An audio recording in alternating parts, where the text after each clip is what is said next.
Hello friend, welcome to star education. ये देखिए पर्यावरण अध्ययन की सेकंड वीडियो है और ये 2019 में जो सीटेट का एग्ज़ाम हुआ था दिसंबर में, उसी से ये सारे क्वेश्चन लिए गए हैं। तो देखते हैं हम। फर्स्ट क्वेश्चन है हमारा, निम्नलिखित में से क्या पर्यावरण अध्ययन के शिक्षक के लिए वांछनीय गतिविधि है। मतलब जो पर्यावरण अध्ययन का शिक्षक है उसके लिए कौन सी गतिविधि ज़्यादा उचित है। तो देखिए फर्स्ट ऑप्शन है विभिन्न कक्षाओं के बहुसांस्कृतिक क्षेत्रों को संबोधित करना, हो सकता है। नेक्स्ट पढ़ते हैं हम। नेक्स्ट ऑप्शन है पर्यावरण अध्ययन की अवधारणाओं से संबंधित महत्वपूर्ण सूचनाओं को बच्चों को देने के लिए प्रेरित करना। देखिए यहाँ पर जो अवधारणा आ जाता है ये रॉन्ग होता है, मतलब कि बच्चे कॉन्सेप्ट नहीं समझते हैं, बच्चों को कॉन्सेप्ट नहीं रटवाना होता हमें। नेक्स्ट ऑप्शन है पर्यावरण अध्ययन के 6 प्रकरणों का रेखीय आयोजन करना। इसका मतलब क्या है?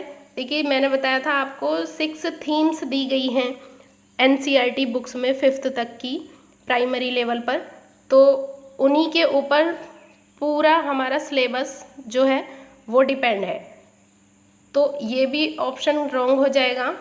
नेक्स्ट है केवल पाठ्य पुस्तकों पर आश्रित रहना। देखिए बिल्कुल पाठ्य पुस्तकों पर तो आश्रित रहना नहीं है। पर्यावरण एक ऐसा सब्जेक्ट है जो बच्चा अपने आप खुद एक्टिव रहता है और खुद से सीखता है। तो पर्यावरण अध्ययन के शिक्षक के लिए क्या ज़्यादा जरूरी है, तो ये फर्स्ट ऑप्शन हो जाएगा इसका, विभिन्न कक्षाओं के बहुसांस्कृतिक क्षेत्रों को संबोधित करना। नेक्स्ट क्वेश्चन देखते हैं। नेक्स्ट क्वेश्चन है हमारा, निम्नलिखित में से क्या पर्यावरण अध्ययन में बच्चों के द्वारा ज्ञान की रचना में महत्वपूर्ण है। देखिए बच्चों की ज्ञान की रचना में महत्वपूर्ण पूछा है कि बच्चों का ज्ञान किससे अधिक बढ़ेगा। तो इसमें देखिए फर्स्ट ऑप्शन है बच्चों का सक्रिय भाग लेना। बिल्कुल, देखिए बच्चा जब सक्रिय रूप से भाग लेगा, एक्टिव रहेगा हर एक एक्टिविटी में, तो वो ज़्यादा सीखेगा। बच्चों के समुदाय के सदस्य, यस, बच्चों के समुदाय के सदस्य के साथ सीखता है। पर्यावरण अध्ययन की पाठ्य पुस्तकें, यस, पाठ्य पुस्तकों से भी कुछ क्रिएटिविटी आती है उसमें, पाठ्य पुस्तकों में, उनसे भी सीखता है। नेक्स्ट है पर्यावरण अध्ययन की पाठ्य पुस्तक में दी गई व्याख्या और परिभाषा। देखिए जहाँ पर भी ये व्याख्या और परिभाषा आ जाता है वो ऑप्शन रॉन्ग होगा। तो देखिए फर्स्ट, सेकंड एंड थर्ड ये तीनों राइट हो जाएंगे। तो इसका आंसर क्या हो जाएगा? इसका आंसर देखिए किस में है, फर्स्ट, सेकंड एंड थर्ड। देखिए ये first option A, B and C ये राइट हो जाएगा। नेक्स्ट देखते हैं।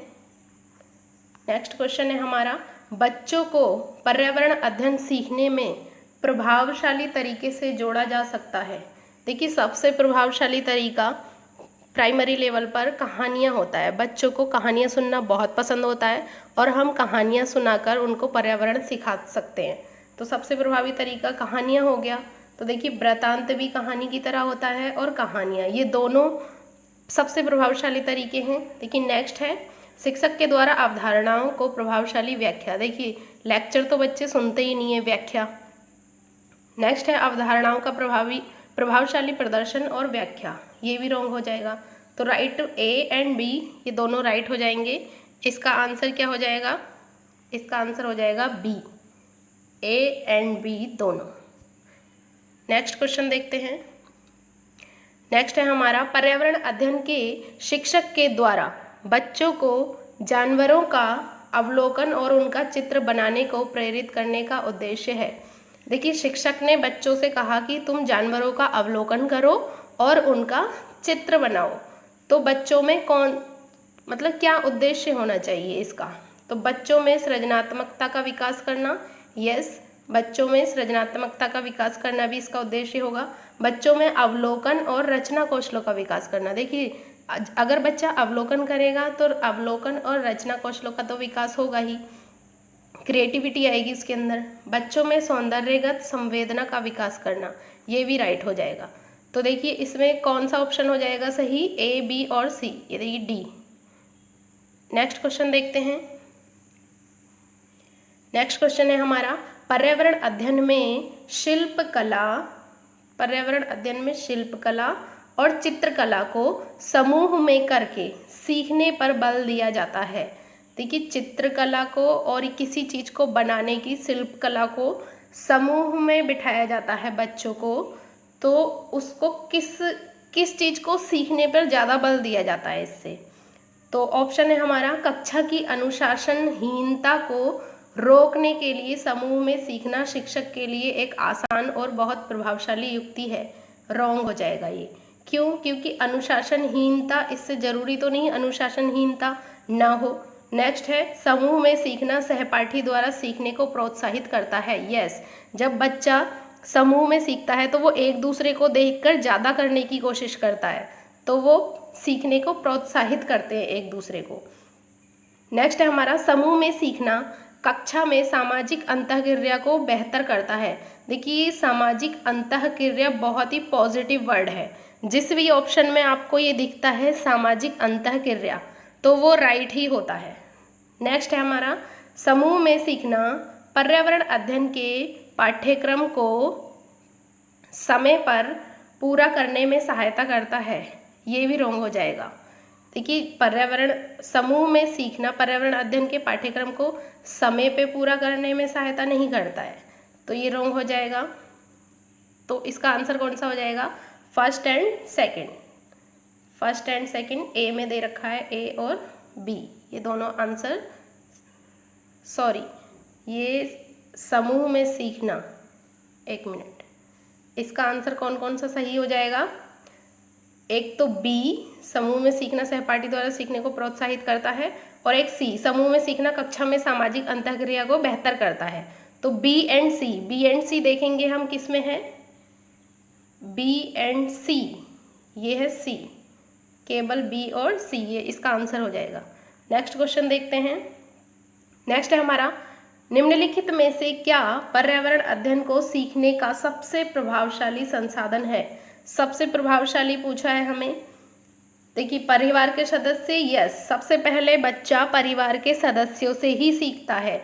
बच्चा अपने माँ बाप से ही पूछता है कि ये क्या है, ये क्या है। नेक्स्ट है हमारा, समुदाय के सदस्य, यस, हमारे जो समुदाय में रहते हैं हमारे, उनसे भी बच्चा सीखता है। नेक्स्ट है समाचार पत्रों से भी सीखता है। तो इसका ऑप्शन देख लेंगे हम, ए, बी एंड सी टेट ने इसका आंसर दिया है ए, बी एंड सी, तो ये राइट आंसर हो जाएगा सी, इसका ए, बी और सी। नेक्स्ट क्वेश्चन देखते हैं। निम्नलिखित सीखने के कौन से सिद्धांत का पर्यावरण अध्ययन में अनुसरण होता है? देखिए, सीखने का सिद्धांत में किसका अनुसरण होता है? कौन से सिद्धांत का पर्यावरण अध्ययन में अनुसरण होता है? तो देखिए, ये होगा ज्ञात से अज्ञात, मतलब कि जो चीज़ें हमें पर्यावरण के बारे में ज्ञात हैं उसी से हम अज्ञात की ओर जाते हैं। जो चीज़ें हमें नहीं आती, बच्चा उनके बारे में पूछता है, टीचर से पूछता है, जो चीज़ उसको दिखती है उसके बारे में जो उसको नहीं पता वो पूछता है। तो ये क्या हो जाएगा? ज्ञात से अज्ञात। नेक्स्ट क्वेश्चन देखते हैं। नेक्स्ट है हमारा, निम्नलिखित में से कौन सा पर्यावरण अध्ययन में सीखने का रचनात्मक आकलन का साधन नहीं है? देखिए, नहीं है पूछा है, ये ध्यान रखेंगे हम। तो पोर्टफोलियो, ये तो बेस्ट टेक्निक है। क्रम निर्धारण मापनी, ये भी हो सकता है। वर्णन लेखन, ये भी हो सकता है। देखिए, ये है वार्षिक उपलब्धि परीक्षण। अगर इसमें से देखेंगे चारों में से, तो सबसे सुटेबल पोर्टफोलियो होगा, लेकिन इसमें नहीं पूछा है, तो ये हो जाएगा वार्षिक उपलब्धि परीक्षण। देखिए, वार्षिक उपलब्धि परीक्षण पे हम ध्यान नहीं देते हैं। प्राइमरी लेवल पर ये वार्षिक उपलब्धि परीक्षण नहीं देखा जाता है, बच्चों का टेस्ट नहीं लिया जाता है। नेक्स्ट क्वेश्चन देखते हैं। नेक्स्ट क्वेश्चन है हमारा, नीचे दिए गए पक्षियों की कौन सी प्रजाति झटके से अपनी गर्दन आगे पीछे करती है? तो देखिए, इसका आंसर होगा मैना। जो मैना है ये अपनी गर्दन को झटके से झटका मार के एकदम आगे पीछे घुमा सकती है। अगर इसमें पूछा जाता कि कौन सी प्रजाति है जो अपनी गर्दन को बहुत हद तक 180 डिग्री तक रोटेट कर सकती है, पीछे मोड़ सकती है, तो उसका आंसर हो जाता उल्लू। लेकिन इन्होंने पूछा है झटके से अपनी गर्दन को आगे पीछे करना, तो इसका आंसर हो जाएगा मैना। नेक्स्ट क्वेश्चन देखते हैं। नेक्स्ट क्वेश्चन है हमारा, घरों के नीचे दिए गए विवरणों पर विचार कीजिए। देखिए कुछ घरों के बारे में इंफॉर्मेशन है, इसको पढ़ना है हमें। तो फर्स्ट ऑप्शन है हमारा, राजस्थान में गांव के लोग मिट्टी के घरों जिनकी छतें कटीली झाड़ियों की होती हैं में रहते हैं। यस, देखिए राजस्थान में कटीली झाड़ियाँ ही होती हैं, वहाँ बारिश कम होती है तो वहाँ पे मिट्टी के घरों में रहते हैं लोग जो गांव में रहते हैं, और कटीली झाड़ियों की उनकी छतें होती हैं। अब तो ऐसा नहीं होता होगा, लेकिन एनसीईआरटी में ये सब दिया है। नेक्स्ट है हमारा, मनाली में घर बांसों के खंभों पर बनाए जाते हैं, तो ये रॉन्ग हो जाएगा। देखिए मनाली में बांसों के खंभों पर नहीं बनाए जाते हैं, वहाँ पत्थर से घर बने होते हैं। तो ये बांसों के खंभों के जो घर हैं ये असम में बनाए जाते हैं, तो ये रॉन्ग हो जाएगा। नेक्स्ट है हमारा, लेह में पत्थर के 2 मंजिले घर बनाए जाते हैं, नीचे की मंजिल पर ज़रूरत का सामान और जानवरों को रखते हैं। यस राइट, ये राइट हो जाएगा, क्योंकि लेह लद्दाख में पत्थरों के 2 मंजिल घर बनाए जाते हैं। वहाँ पे इनकम का कोई सोर्स नहीं है, तो वो जानवरों को पालते हैं, गाय भैंसे बकरी पालते हैं, और नीचे वाली मंजिल में वो उनको रखते हैं, उनके लिए चारा रखते हैं, और ऊपर वाली मंजिल में वो खुद रहते हैं। तो ये राइट हो जाएगा। तो फर्स्ट ए एंड सी इसका राइट हो जाएगा। तो इसका आंसर क्या होगा, ए एंड सी किस में है, सी ऑप्शन में, तो ये इसका राइट आंसर है। नेक्स्ट क्वेश्चन देखते हैं। नेक्स्ट क्वेश्चन है हमारा, हाथियों के विषय में नीचे दिए गए कथनों पर विचार कीजिए। देखिए हाथियों के बारे में दिया गया है, इसमें एनसीईआरटी की 4th क्लास की बुक में एक चैप्टर है अडेविद नंदू के बारे में दिया गया है, और उस नंदू जो है एक हाथी है, हाथी का बच्चा है, उसके बारे में। तो उसी से ये क्वेश्चन बनाया गया है। देखिए पहला क्या कह रहा है, हाथी बहुत कम आराम करते हैं, ये एक दिन में केवल 2 से 4 घंटे सोते हैं। राइट, ये राइट हो जाएगा। देखिए इतना बड़ा शरीर होते हुए ये 2 से 4 घंटे ही सोते हैं, आराम करते हैं बस। नेक्स्ट है हमारा, एक बड़ा हाथी एक दिन में 200 किलोग्राम से अधिक पत्तियां और झाड़ियां खा लेता है। ये रॉन्ग हो जाएगा।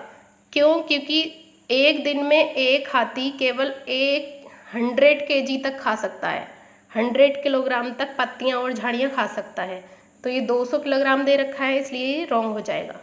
नेक्स्ट है हमारा, इन्हें पानी और कीचड़ में खेलना बहुत भाता है, इससे इनके शरीर को ठंडक मिलती है। ये राइट है, क्योंकि हाथी जो है पानी और कीचड़ में बहुत खेलते हैं।